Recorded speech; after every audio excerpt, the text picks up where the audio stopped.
Andam na ang LYCEUM Philippines University Davao Campus alang sa pagbukas sa school year 2022-2023. Kini, human personal nga gibisita ni LPU President Peter LAUREL ang ilang Davao Campus niya tumilabayng simana, kung diin iyang inspeksyon ng eskwelahan, ang mga fasilidad, ug iyang gimiting ang tanang professors ug mga non-teaching personnel.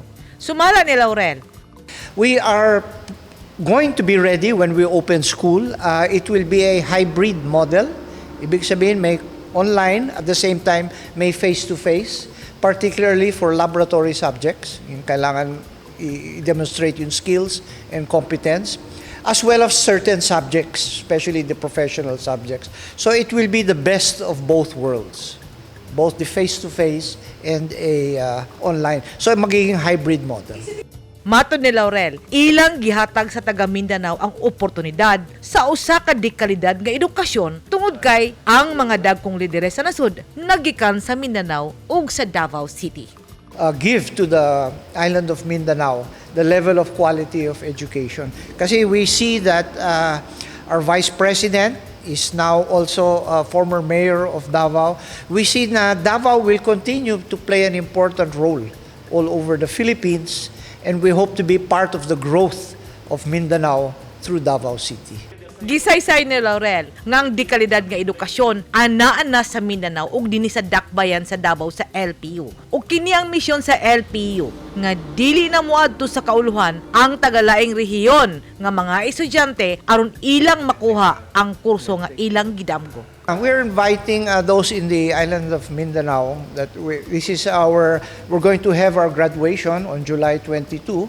It's one of our one of the batches that we're very proud to have had, and we want to demonstrate to all people, for the peoples of Mindanao, that right here in the city of Davao we have a very good school.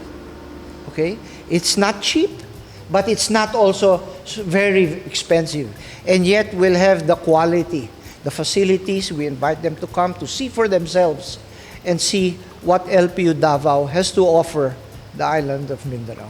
Eventually, we would like to put up a Duterte School of Public Administration. If there is a Kennedy School in Harvard, we would like to have our own Duterte School in LPU Davao, because we are from Davao, the school is here. So we would like to demonstrate the excellence, not just of our products, but of our outstanding students, to demonstrate that right here in the city of Davao, many things are possible, many good things are coming.